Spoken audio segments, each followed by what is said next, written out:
If you want to take a screenshot on Samsung Galaxy A27 but you don't want to use buttons, then in that case you can, for example, use your hand, and with its side, or with your palm, you should be able to swipe from left to right side or from right to left side, so it looks more or less like this.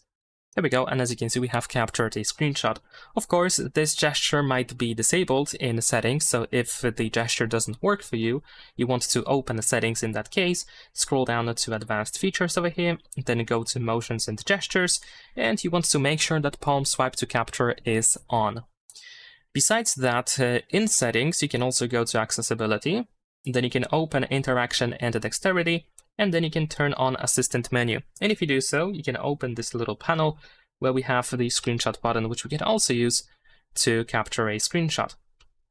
Not only that, we can also use the quick settings panel or the control center, because over here we can add the screenshot button. By default, it seems that it is not added, so we have to tap on this pen in the upper right corner, then choose add a control at the bottom, and then here in capture we have take a screenshot.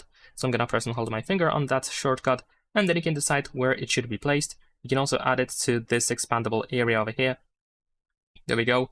So now I can use this button to capture a screenshot. Leave a like and subscribe.